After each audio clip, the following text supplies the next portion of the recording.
Hey, Lucas, Halo, how are we doing today? Hello. Fantastic, man. So, yeah, it's amazing. This is our first streaming episode for 101, episode 101. This is now Builders Lounge streaming, and we have an amazing guest, Lucas Barra from Onchain, possibly the best on-chain engineer in the whole world, live with us today. Where are you in the world, Lucas, right now? Thank you so much for that warm presentation. I just arrived to Mexico yesterday, and the city has an amazing vibe because the World Cup is happening today. Today is the first match. Oh, Mexico wow. is opening the World Cup, and the vibe of the city is amazing. A lot of people, a lot of noise. There are a lot of things happening right now. Great. That's so cool. Great place to meet with the rest of the team because I believe the rest of the team is joining you later. Is that right? Yeah, exactly. We decided to came here to spend 1 week building all together. I love these opportunities because we improve our relationship, we share a lot of knowledge, and every time we're all together, we live a lot our product and our way of working. Absolutely. I totally second that. That's how things works in small, high agency teams that ship all the time and then meet sometimes in real life to really get that bond and that shipping, at max. And so that's really cool. So, I've always wanted to meet someone like you, Lucas. So I could ask, the one questions I've always been wondering about, and that is what happens when a user clicks on the screen for a swap and at the end the transaction lands and the swap executes, but in the middle there's so much, cool stuff going on. And I think you're the right person to explain this path, this from click to landing a transaction. Okay, yes, of course. This is an amazing question. And the first thing I would love to say is that when you build a product, everybody knows this, but we have to abstract the user of what is going on. But under the hood, when the user clicks on swap, the first thing we do is we fetch a quote, and it depends on what chain we use, a provider or another. For example, if it's EVM, we use Leafy, but if it's Solana, we use Carbium. And for example, when we fetch the quote, we are trying to find the best route, and in terms of performance and in terms of how cheap it is for the user to avoid having a lot of price impact. So once we fetch the best quote using, for example, Carbium, we build the transaction, user sees this transaction, and we send it to the chain. After we send it to the blockchain, we track this transaction, and once we finish, we display a, a toast to the user saying that this has been the swap has been done. This is, I'm talking about a single chain transaction, right? Yeah. In fact, you are, but you also mentioned, depending on the chain, which kind of, so you're kind of subtly dropping the bomb there because on-chain doesn't really care about the chain because it operates on basically all chains. So like that, I think pushes the complexity, several orders of magnitude higher. So what are the challenges in having to work with all these different chains? Because the user at the end, the user doesn't hardly notice, but in the background there must be a lot going on if you're working with different chains at the same time. Yeah, I absolutely agree. Our work is to abstract the user of what is going on under the hood, but when we the first difficulty about multi-chain swaps is that every chain has a different procedure or a different way of working. For example, it's not the same Solana as in comparison of Ethereum. Okay, there are two different ways of working. So you have to write each logic for each chain. So, for example, when we make a multi-chain swap, the first step is as a single chain, we find the best route. We found the quote and the best route for that quote. And a hard thing about multi-chain is that we have to track what's going on.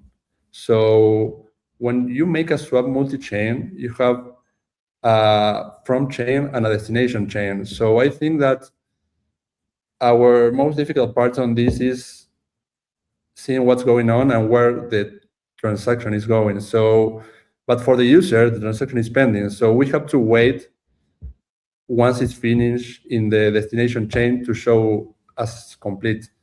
Another thing I would love to add to this is that, for example, for EVM, we are sponsoring transactions. So user doesn't need gas to make a transaction. So for example, if he's trying to swap, USDC in Arbitrum to any other chain, he doesn't need it in Arbitrum. So I think this is a good thing to mention. That's leverage. Yeah, I mean, let me get this straight. Are you serious that Ethereum users are getting gas sponsored by you? Did I get this right? Yeah, except for BDB, Mainnet, and AVAX, the rest of chains are sponsored by us. Yes, in EVM. Oh, okay. This is crazy. I mean, is anybody else doing this, or is this the one thing for Onchain? I mean, I'm not aware of anybody else just sponsoring transactions like that. That's super cool. Right now, I don't have any competitor in my mind, but I think this is a thing that has to happen in the future and in the present, because many users doesn't know or doesn't have the knowledge that they need the native token to make a swap, and then they complain, why this is not going on? What's happening that my transaction is failing? Yeah. Well, I think this leverage a lot the user experience of the user. Absolutely. Absolutely. And I mean, that kind of thing is a huge kind of first rock people onboarding into crypto hit, I think. And so removing that entirely makes you, a prime kind of on-ramp. Hey, Frogo, so, hey, welcome to our first stream of Builders Lounge. Thanks, sound guys. check, Yeah. sound check. Good to be here. I have to apologize. Can you hear me? Can you hear me? Yes, it's fine. Nothing to apologize about. Okay, we had a major power outage in Gibraltar, so the entire country of Gibraltar is out of power. So there might be some bandwidth issues on the cell phone lines here. So I apologize. Oh, okay. No, amazing. But you made it as well. Yeah. Are you routing through Carbium infrastructure for your telecommunications as well now? Might go faster if I did. Yeah, probably. Okay. I'm excited to be here. Excited to talk about what we're building and talk with Lucas, who I would say is a very cracked dev and has taken on our entire perps infrastructure, which I think is really exciting as well. Absolutely. And thank you, Kevin. Thank you, Frogo. But if you say, because let me just wrap my head around this. You just said, yeah, we're multi-chain. We even sponsor the transactions and everything. So fully omni-chain.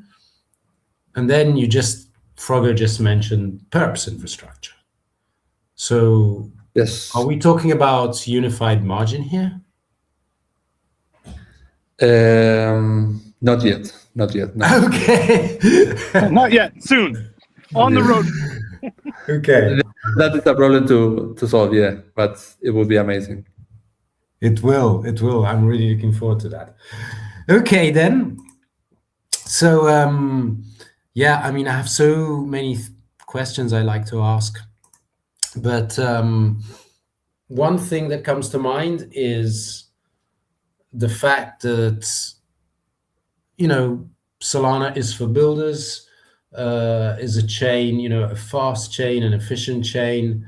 But at the end of the day, the chain obviously is one ingredient, but the other ingredient is the infra. Good chain, bad infra doesn't really mean anything. So what kind of infra quality you expect from Carbium to fully take advantage of Solana speed? There are many kind of layers to infra integration. So what are the most important for you on Solana? This is a very, very good question. As everybody know, most trades in Solana are meme coins and new coins coming. So the first thing I would say is that latency, and Carbium solved this. In order to, when a token launch happens in Edition, for example, the token moves really, really fast. So we need to have a lower latency and a quote freshness, because the quote gets stales very, very fast. So I think having a good infra on this is very, very important to users have a very good experience when sniping. Okay, yes, latency. I mean, no point in having the fastest chain if you don't have equally fast latency or low latency. But what about reliability? Because, for instance, Solana, I mean, it's kind of a thing of the past, but people do sometimes complain still about, reliability. Like, yeah, everything fast, but like half of my transactions fail, so that is not fast. What's your experience with that? In terms of reliability, we try to have different RPCs and different providers to, if our RPC is failing or a provider is failing, we jump into the other, so the user avoids to see the transaction failure. But of course, that sometimes transaction might fail because it moved really, really fast. But we put a lot of effort to have the best infra to avoid this. Okay, great. And what about observability? Because I've heard, developers from other chains sometimes complain a little bit about Solana's a bit more complex to observe, from a developer perspective, performance perspective, and all that. So is this, do you think, something to do with the chain, and how much can a good infra provider help you with that level of observability you need? I'm trying to think this. Yeah, I think that Solana makes us a little bit more harder to see what's going on the chain, but yeah, I don't know really. Yeah, I don't know. I don't have an answer for this right now.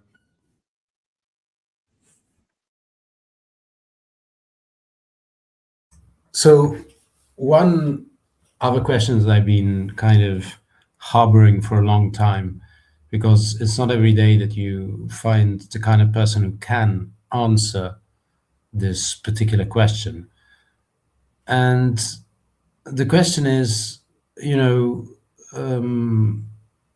every infra provider, every blockchain tries to feed, the best possible documentation and, stability as a dev and everything. But it's never 100% real. The moment you go to production, even if you've done everything by the book, something is going to break. it always happens. Like if it doesn't, there's something wrong. So my question is, can you share the kind of really difficult problems that you encountered when switching into production, unexpected issues and stuff? I think this would be incredibly useful, for other devs listening. From the perspective of a dev, building a multi-million protocol with a huge volume and everything, you definitely hit some hard problems. And so how did you handle them? What were they? How did you handle them? Yeah, when building a product, of course, you have a lot of things that you don't have in Radar, because you have a lot of users, and this means that users will use the application in many ways that you don't test it or you don't use it. So the first thing is we try to handle most of the cases, but of course, when you make a product, a lot of new things happen. No, for example, one problem we had in the past was in our old platform.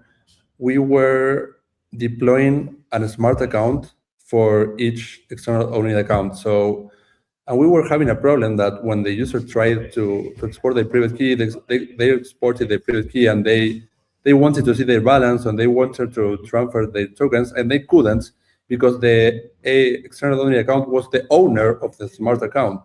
So in this new platform we built, we decided to leverage with the standard 707002, and the external owning account now has the capabilities of a smart account. So when the users export their private key, they can see the balance, and they can trade the tokens. So this is a thing we didn't consider at the first beginning, and now it's solved. That's a great insight. Definitely useful for any developer. My read here is that sometimes you need to, you hit walls and you need to kind of reconsider the design. And it doesn't matter if you're just going into production. That can happen. You go into production and figure out that one of the design patterns you had thought was going to be, rock solid doesn't actually work, and you need to change. And that totally happens. I think, devs should be kind of aware that this is life, if it happens to anybody else. What about you, Halo? What about you, Halo? Do you have anything that looked perfectly well in testing and then didn't work out at all in real life? And obviously, since you're not a developer, we're talking about actual life experiences, Halo.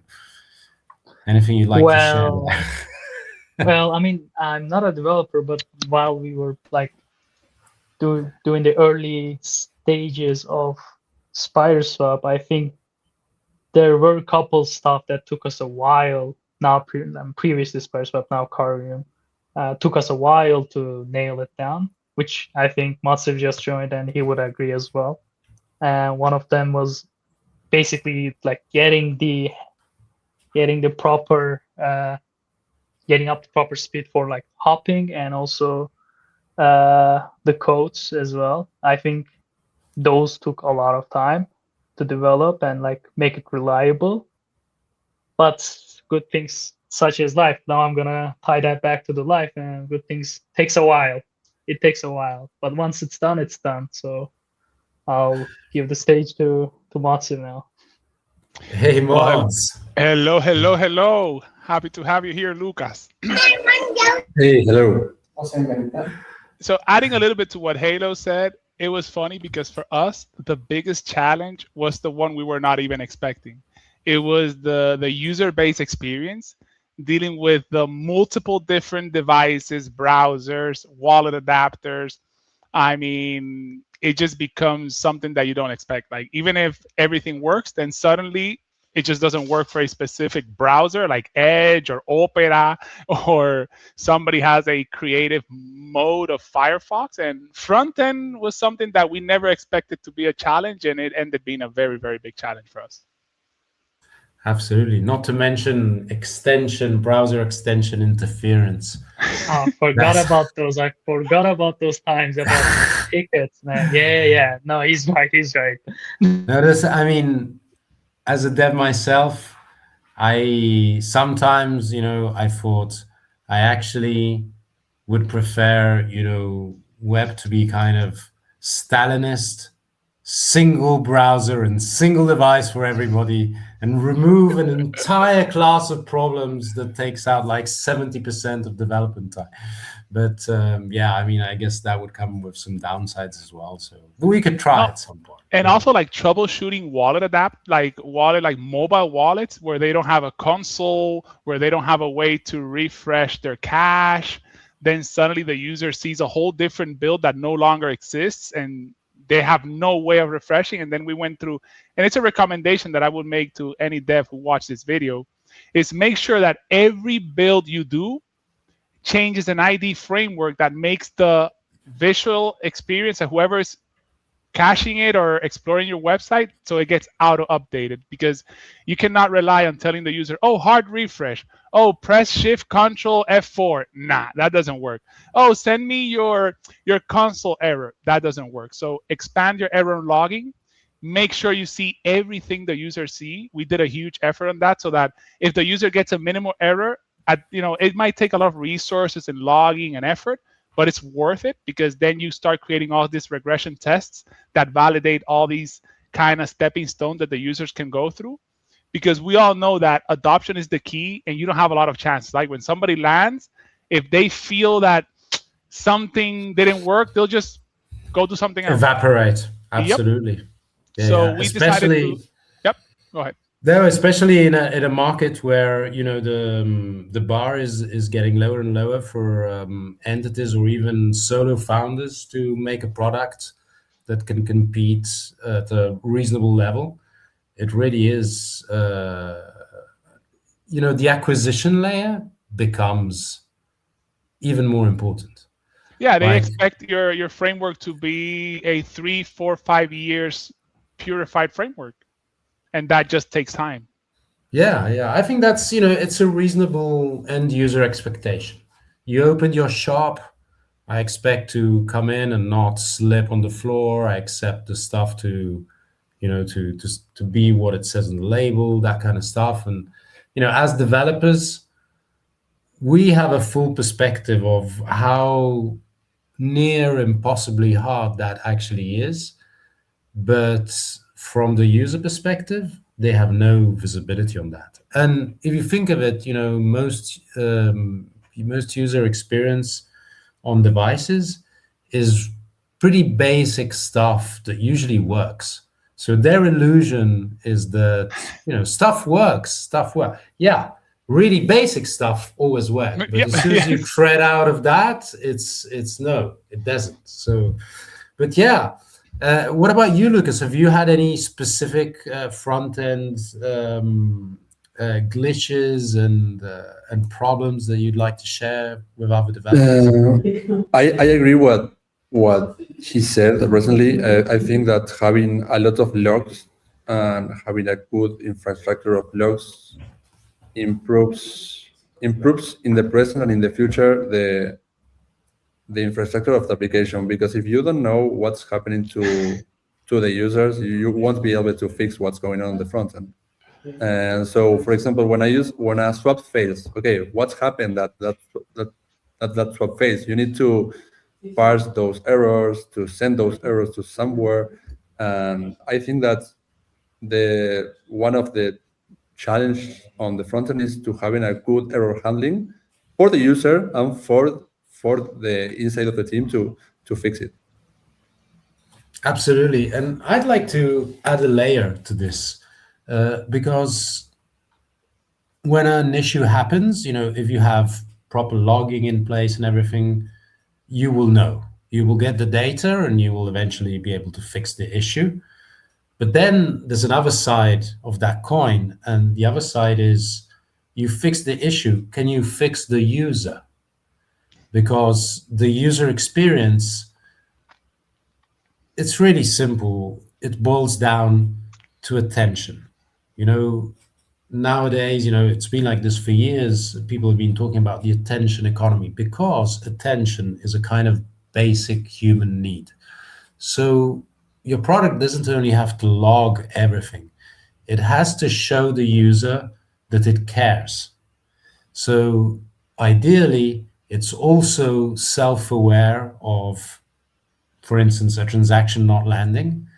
And it would also tell the user, hey, mate, I'm really sorry, this didn't go through. It might be because of this or that, but you could totally try again. And also, thanks for doing this, because telemetry data will help us improve the product, not let this happen again. There's a lot of things you can tell the user, but ultimately it's very important to make the user feel that you care. That it's a good perspective. It's a good. Thank you for mentioning it. I think sometimes we fail to that. We fail to probably create enough reverse feedback so that the user knows that we care, that we logged it for them. I'm going to take it into account. Thanks for mentioning. It's a good point. Thank you, Maltese. Yes, it's the symmetry. Okay. So let's see. I have these two crack devs on stage, and I could ask any question I want. But I have too many.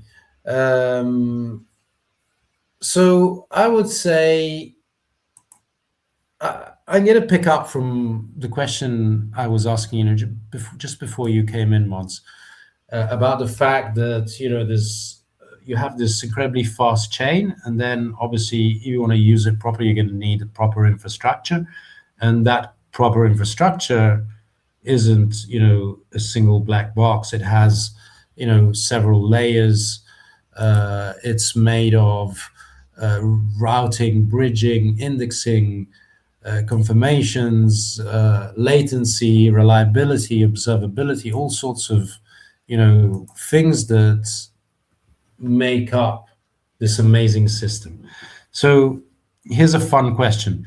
If you could pick one of those things and make it 10x better tomorrow, what would it be? I'll let Lucas answer that one. Go for it, Lucas.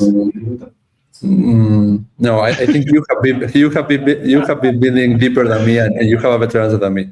Yeah. To be honest, if it's something that I would make 10 times better, man, that's hard. Solana has a very strong array of data, right?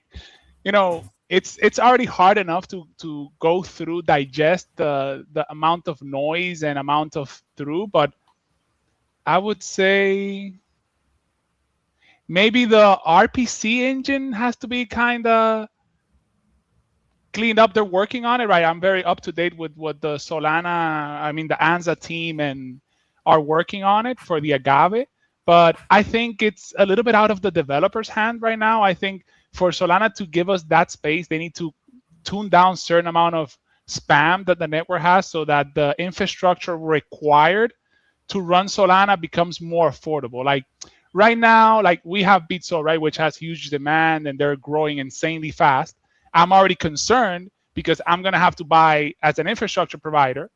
I mean, I don't lease other hardware, so I have to buy them, right? So that means I have to look for a $30,000, $40,000 hardware just because I need 1.5 terabyte of RAM. I need 128 cores. I need 12 terabyte of mechanical NAND door drives because if a database closed, like there's like when it's about this amount of data that you're putting through, I think our snapshots that we have to process from an RPC standpoint, they're like at almost 200 gigabyte. So like this 200 gigabytes, like when you store them in your drives, if your drives fail or have any latency IOPS disruption because you're using commercial drives, then you have issues. So that part in which in order to serve Solana endpoints, you need too much hardware, I think that will be something, but that's going to change. I mean, it's evidently chipsets prices are going high, availability is low.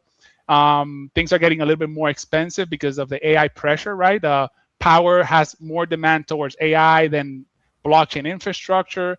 Right now, you see public companies acquiring most of the Solana bare metal providers and just changing them for AI because they get paid more money. So I think we will come into a point where Solana is going to have to improve their code base to allow lower end hardware. And that's going to allow us to do, I would say, 10 times more as a blockchain, because we have a hardware limitation that is competing directly with AI. And that is very dangerous for us. That is very dangerous. And that's an amazing point you made, Mods, actually. And yeah, totally. Bring it down or be out. And so, I would have one thing that we can improve on Onchain, perhaps, because you have been talking about infrastructure, and Carbium is our provider of infrastructure. But I think one thing we could do in Bitso is that real-time data is very, very important for Solana when trading mintcoins. Okay, so one thing I think we should do to cut latency is to run a custom node. I think we should do it ASAP to cut latency, improve the quotes, and improve to be more fast, right? I think that's a 10x thing for Onchain. Okay. Great. That's super interesting also. But what have you been saying? Don't worry, if you run it, we're going to run it together, Lucas, so it's all good. Okay. Me as Carbium, I'm not concerned. If there's something that makes your business better, we're just going to sit down and we'll run it together. We're going to share our wisdom and we push it. I will be bothering you in Discord then. Yeah, you got that, no problem. And you probably need it in the Latin American area, right? Because right now, most of our data centers also are in Switzerland, right? Which is not very, very latency conveniency for Latin America. So eventually, either I deploy something or we deploy it together in Latin America. So that way you can start working with sub-latency examples, because right now your round trip is too heavy. Awesome. Okay, so what you've been saying has kind of stirred up another topic that I think we should talk about, and that is there is no distinction between hardware and software. What I mean is that the way blockchain is and the level at which Infra currently operates is such that you cannot develop the two separately. It has to be an integrated process. You have to be looking at hardware solutions alongside software. So you simply cannot separate the two if you want to do anything meaningful. And I think, Mods, you've had a lot of experience in this, so share. No, I 100% agree, because when we started, same as Bitso, right? We never started with the intention of being an infrastructure provider, but due to our needs and not being able to find those solutions at an affordable rate in the market, we chose the path of running our own servers. But I think mostly what you're saying is that yes, you cannot see yourself as a service provider today if you don't have and you own infrastructure. You have to own infrastructure. So that's why when Lucas tells me, we're getting to a point that for me to improve my efficiency, I need my own nodes. You don't have to tell me. I already know that when you get to a point that is where you go, you have to go for it. Because I will not be able to kind of do the full renting of the whole package and making you as a single client be the baseline of amortization. But we can work together, find a joint position, which me and Luca will work on the DMs. But going to what you said, Maltese, about the hardware and the software, I mean, I did a very, very 7 years of heavy mining around 3 megawatts. And blockchain is hardware. It starts to say it, but blockchain, it's very constrained to hardware. That's why you see the RPC node, which is where basically the engine runs, it has very strict methods. It's not something that it's open. From a software standpoint, you cannot force your way into the hardware kind of baseline of it, to put it that way, right? Because the client is a software, right? Is an Agave client, but it requires so much hardware that it kind of is a hardware thing, because if you don't have a specific hardware baseline, you cannot run it. And it makes it very, very merged, the line between software and hardware. And it's very restrict. So it's not that I can make my own hard layer within the Solana client, right? No, but and in this kind of picture, what In is an the affordable tension? way, right? Everything is possible, but something Yeah, that doesn't everything's cost billions. Of course, but in this kind of picture, what is the tension right now between CPUs and GPUs? Everything is too expensive. And No, I can who tell you, is like, right, and you don't find the hard, like, you want to buy right now, like 1.5 terabyte of RAM of ECC, I'd say 5,600 hertz. You cannot even get it unless you buy something used, or it's getting very complicated. The Epic CPUs are in a very, very big shortage, and those are the ones that give you 128 cores, and you cannot go with Intel because their buffers are too small for Solana. So Solana has a very, very narrow place in which you can give performance at an affordable rate. So it's complicated. That's definitely a very good description, I think. And Lucas will know, right? When he's right now it's an option, but then he's going to assess it. He's going to see how much the server is going to cost him, how much the co-location is going to cost him, and I will complain. Exactly. He's going to know how much they're going to charge him for the bandwidth, and then they're going to charge him electricity, and then he's going to end with an $8,000 a month infrastructure that he spent. If he's renting it, it's going to be very expensive, and he buys it, it's going to be expensive. So he's going to be in that middle ground where he's going to have to make whatever choice is convenient for Bitso in the long term, because short term is not going to be sexy. In the long term, you think that we are going towards having cheaper? Yeah. Yeah, in the long term, I would say mid-long, you're going to have your own nodes. We're probably going to collaborate. I'll give you some sort of like plugging element that allows to self-maintain it. But yeah, you will end running your node because you want to be able to connect your agents to your node. You want to be able to do many things that you cannot do from a third party. Like right now, you cannot go into my nodes and do whatever you want, right? Yeah. But if it was your node, you could. Yeah, indeed, is what we are doing currently with Perps, with Hyperliquid. We run our custom Hyperliquid node too. Yeah, but that comes with its own challenges as well. I'll just point out. Yep. Just remember, we don't sleep to make it happen. Yeah, Kevin can tell you. Yeah, it's just, I mean, there's things, even when you're running your own node, to when you're fetching data, just like data latency and being able to tweak that so that you don't end up in delays in data feeds between Hyperliquid and our front end, right? And to ensure that data is tracked properly and doing it from your own node, you take on that responsibility that's covered by Hyperliquid if Hyperliquid's running that node on your behalf. So yeah, definitely comes with challenges, but I think it's one of those scalability things, and I think scalability for me is the main, constant fear. And I mean, you saw it the other day, Modzu. We ran a trading competition, and all of a sudden we did 12 million volume across perps and spot in 45 minutes, and just realized, some trackers didn't track. Everything was logs. Most trades went through. But it's just understanding scalability, whether that's from a node side, RPC side, from an API side, and being able to scale that, in a way that's sustainable. I think is an interesting conversation, and one that a lot of people have challenged.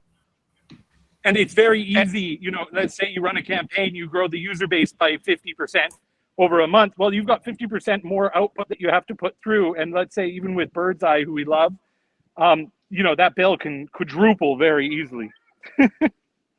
No, and also for what you guys was that basically you were running a specific RPS, like rate per minute kind of plan, and then suddenly you had 10 times the clients, 50 times the client you expected, and then you hit a rate limit. Yeah.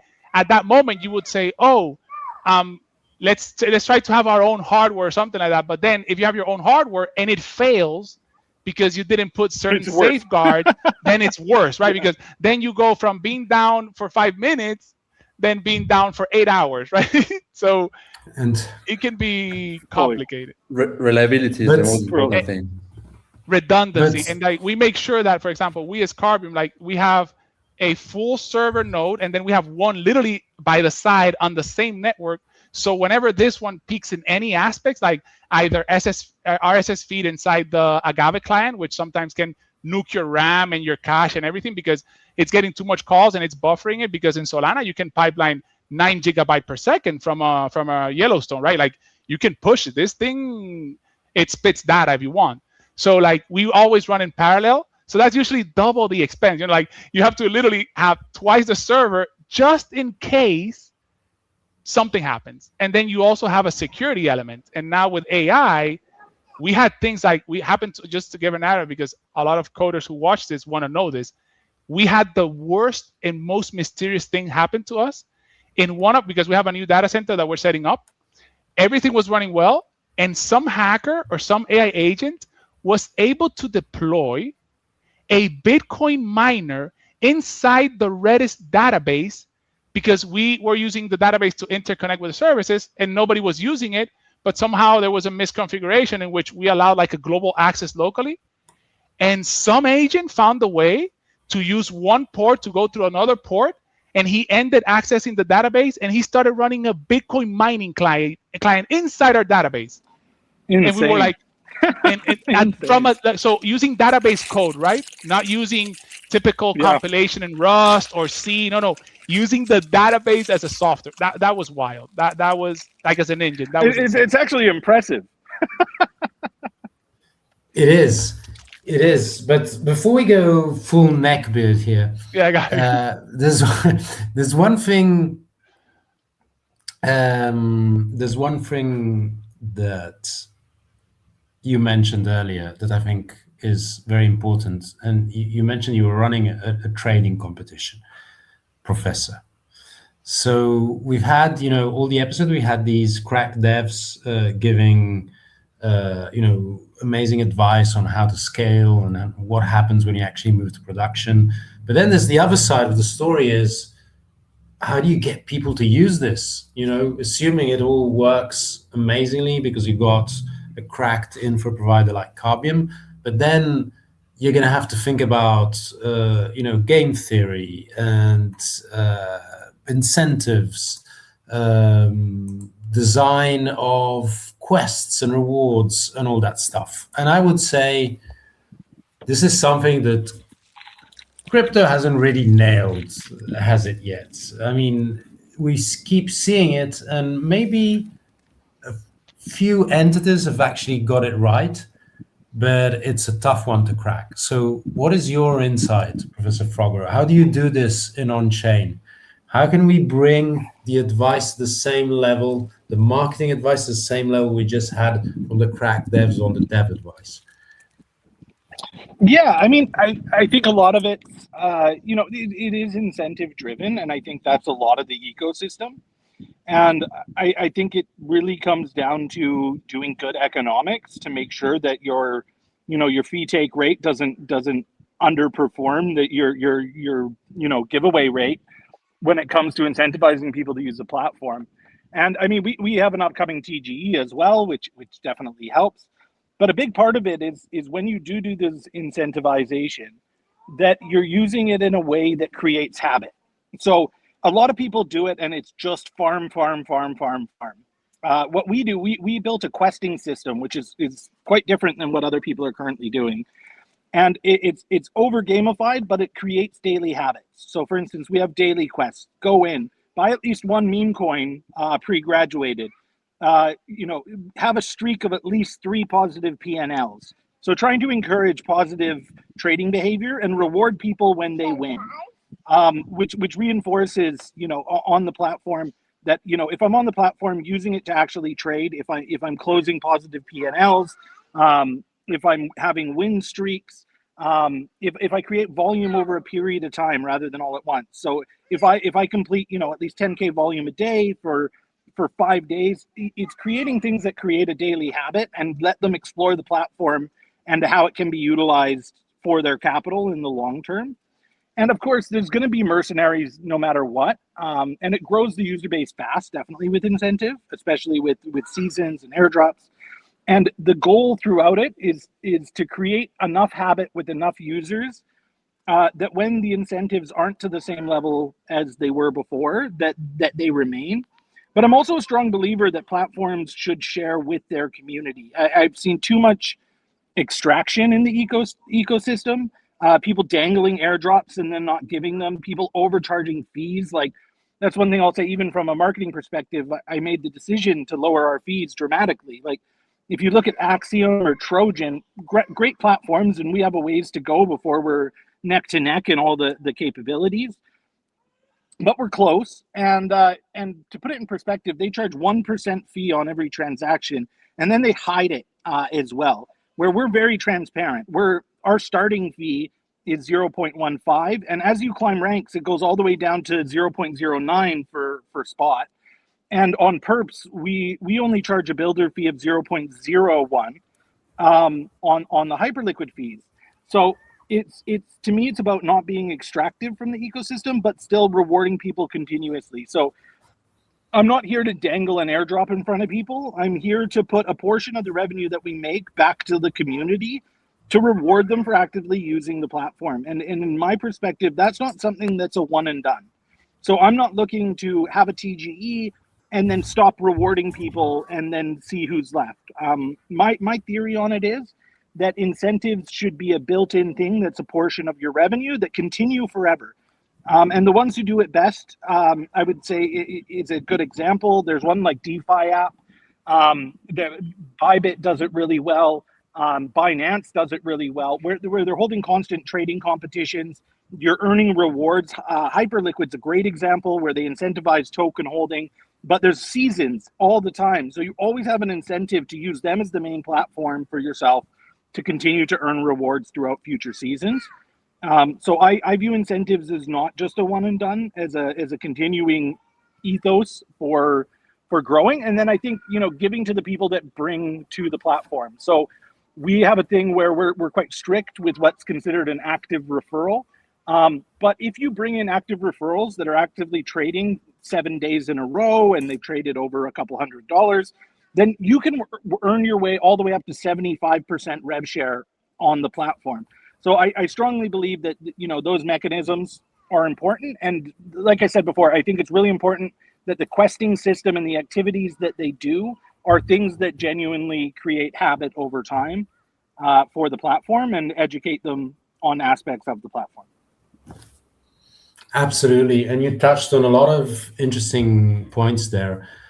One of them is, at the beginning you mentioned one of the metrics could be win streaks or P&L.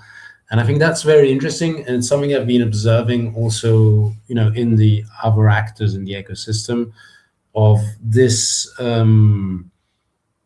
trying to incentive actual efficiency or, actual capability, because at the end of the day, you want to keep your customers going. And if they lose everything, it's over.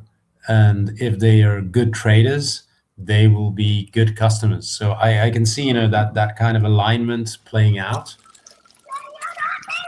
Yeah, I think it's an interesting one. I think I do think that alignment works. And I mean, obviously there's a level of, you want people to use the platform to generate volume, and people will lose in this ecosystem. I mean, what we offer is high risk. Obviously the more they win, the better. But there is a level of risk there as well. So I would say, it's not for the faint at heart either. It's definitely not a platform you're just going to come win. And then I think keeping people educated on how to reduce their risk while providing them the opportunity for maximum upside, which takes a lot of risk, is the key to mitigating that a bit. Absolutely. And also, Maltese, I want to add something to what Frogo said. Also, we are very happy to collaborate with Onchain, right? First of all, because we don't compete with our clients, number one. And number two, because when you have a lower fee, it also makes it way different for the user, right? If I trade $10,000 and I'm going to be charged a 1%, and at the same time I have a higher risk, I think having 10 times less fee is also in a way saying, hey, look, we invite you to explore, but we're not going to try to, capitalize too much from the risk that you're already taking. So for me, I told Frogo that I was very excited because of how, for me, that's prudent, and for me, ethic matters. And if you're being as as nice as possible and the impact the user gets, for me, that always adds value, because in the end, adoption will only happen for blockchain if we can beat the Web2 adoption cost. And right now, like if you go analyze, it costs Facebook, I think it's like 3 cents to onboard a user. So if Onchain charges them a 1% of everything they do, they're increasing that cost entry for lower bands or higher bands. So I think that is very, very important to know the cost of onboarding any user from a very, very minimal standpoint. And I think that's very smart from Onchain to use a tenth of a fee that most of the market use, plus other things that we're not going to discuss, other gimmicks of BPS, of slippage that they play around, and some hubs, some tokens that they choose for X, etc., YC. So I'm very happy to keep collaborating, and yeah, lower fee is the way. It drops the barrier.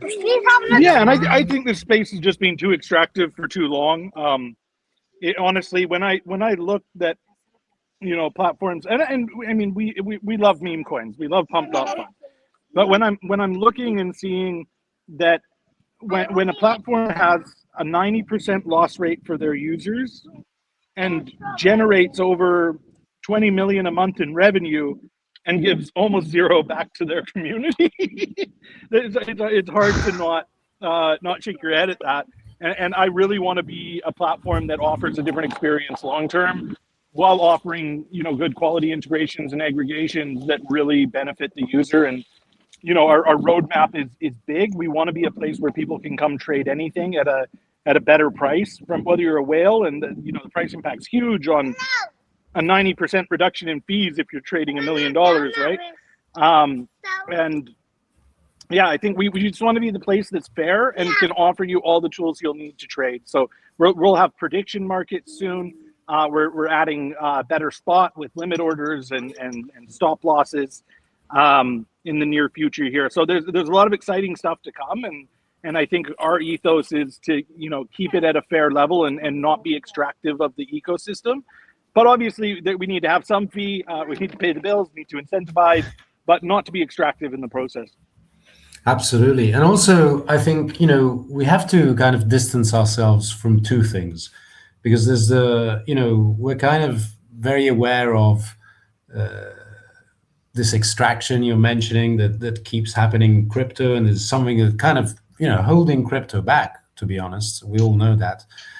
But there's another kind of extraction that people outside of crypto are very used to, and it's the fact that a lot of companies, a lot of corporations of products that people use every day have absolutely colossal communication and advertising budgets that really harm the user, to a level where the user is paying for a product 1.5 times more just because they have to sustain this ridiculous budget of some idiot. The VC greed, my friend. Yeah. I don't know if you know this, but I worked in capitalist corporate retail but before I entered crypto. So I feel like you're describing my old job. Absolutely. And I mean, I think the users today, especially, we have a lot of young users on Solana, like teens and very young adults. And I think they're smart. They're not stupid anymore. They can see that they're paying this drink 20 cents more because some famous idiot was advertising and it had to be paid millions that then had to be redistributed over the price.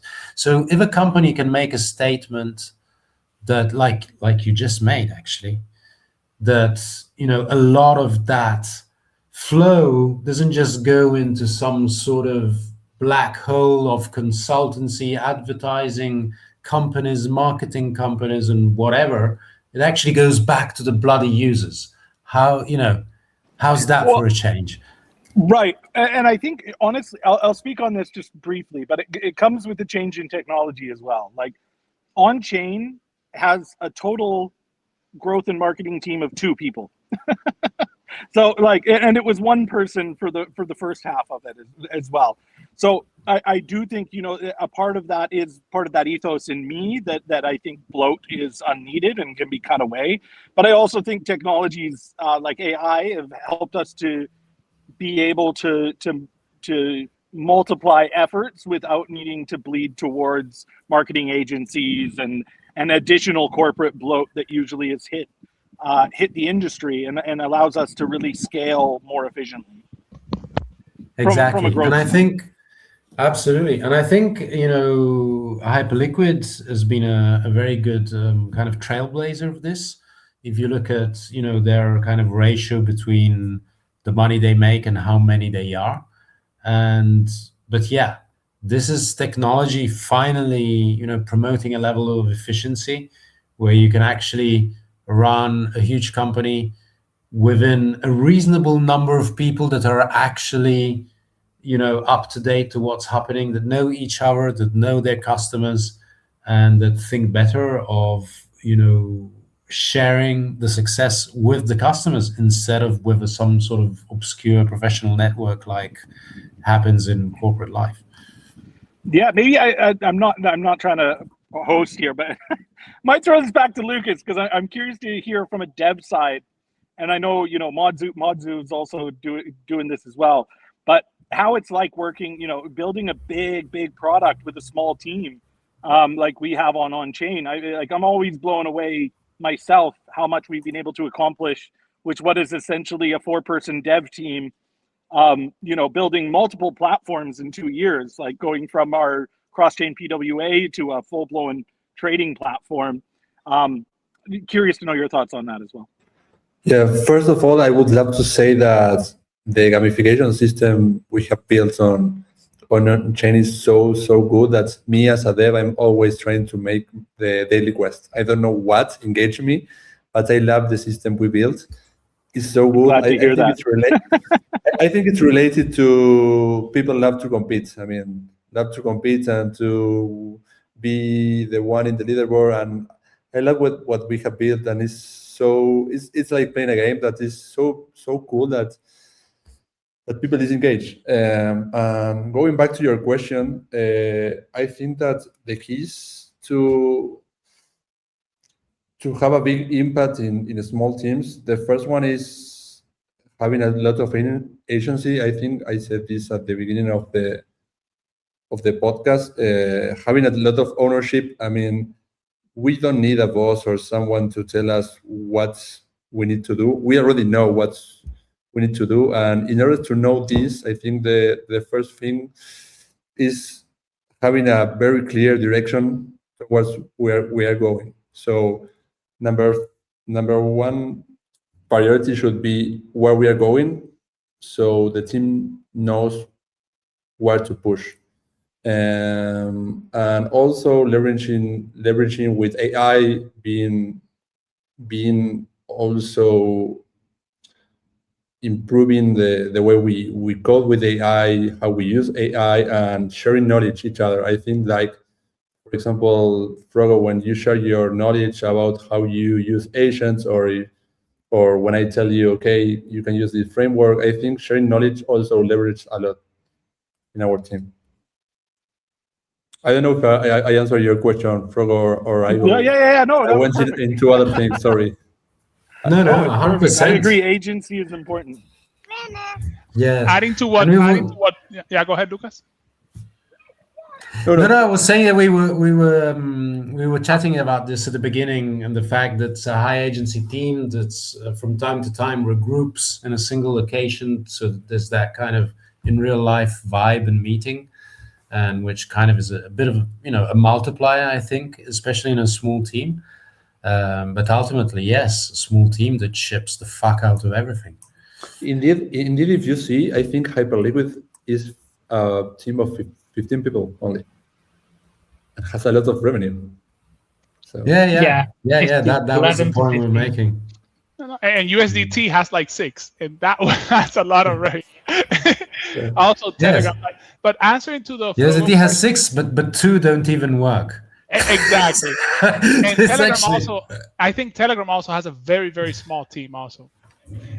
I think the key for a small team, like we have been a small team. I mean, we were big and then small, like internally, because we also do other type of development from the dev shop that I run, and Carbium is just one of our projects. I would say is choosing your battles. Like usually the big issue for a small development team is make sure that you're choosing the right battles to develop, because when you have a small team and you derail, it's a lot of waste time to be able to get back on track because of the small team. That would be kind of like the thing that we went through the most in the last 2 years, was choosing things that were not as aligned to our goals, and we're more trying to comply to specific demands or feedback. So small teams have to be very, very careful with feedback, because they do not have too much leg room to dance around and still deliver the expectation. Yeah, That's great insight.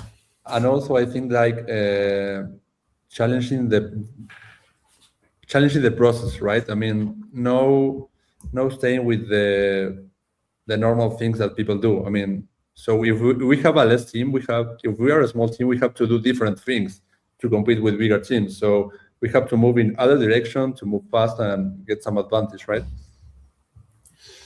Totally agree on that. Couldn't have said it better. And I think that's a great closing note. You definitely need to think different and do different things if you want to achieve different results. Otherwise, you're going to just lag behind other people who've been doing the same thing for longer and are much better than you, with more resources, blah, blah, blah. But we're here to do the exact opposite. And I think Carbium is a great way to empower that. And builders can look up to Carbium as incredible help to ship their products, because we do have a partnership program and a grant. So if you have a really awesome product, we can give you infra to get you started for a few months.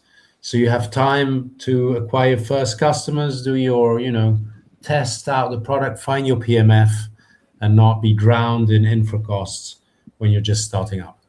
And for that, you go to carbium.io/partnership. And yeah, I think it's time for the closing remarks. So I'm going to bring Halo here in the spotlight, because he hasn't been talking much in this episode, because I think he's been harboring amazing closing remarks, and now we're all here to listen to that. Yeah, I mean, I wanted to give the floor to our devs, because they were able to finally get out of the dark room they were in for a while now. And for closing remarks, I wanted to emphasize what you said, because at Carbium, we really want to focus on the people that wants to come up, try stuff, break stuff, and then continue their journey. And we want to bootstrap that initial phase of them, because like during these days in our like recent episodes, we had a bunch of teams that doesn't even have that many people in it. So obviously people are trying to reduce costs with the AIs upcoming as well, and we're here to accommodate that. And yeah, I mean, that's basically about it. Also, I think we have some stuff that we are going to give out in the stream or after the stream, from what I see. Yeah. Onchain, So right? So just yeah. anybody that's in here, feel free to drop into the Onchain server, drop a screenshot in the Spaces proof, and we'll be giving away 3 or 4 loot boxes. So drop a screenshot there, and a few people who are listening here will grab one of those in the next hour here. Let's go. Thanks. Can I also drop a screenshot? Do I get to participate? I want. You can participate. Yeah, me too. All right. Me and Lucas, we want to participate. Yeah, please. Okay, great. I mean, if you have loot boxes, who needs closing remarks when you have loot boxes?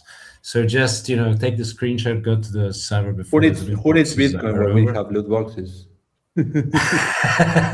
Exactly. That's the ultimate store of value. There is no second best than loot boxes. And also there is no second best than Builders Lounge every Thursday, 4 p.m. UTC. This was our first streaming episode, but it was only 101 episode of this show that's been running for 2 years. Also thanks to the generosity of Carbium and Bitso. Onchain. Onchain was the amazing guest today. Thanks, Lucas. It's not every day that we have crack devs giving advice like that. Same Thank you goes for for having us. Professor Froggo. Mods, everybody. I'm gonna sign off now, and we'll be waiting for everybody next time, next Thursday, same time, live on streaming. Goodbye, everybody. Have a good Bye. weekend. Take care, you all. Bye-bye.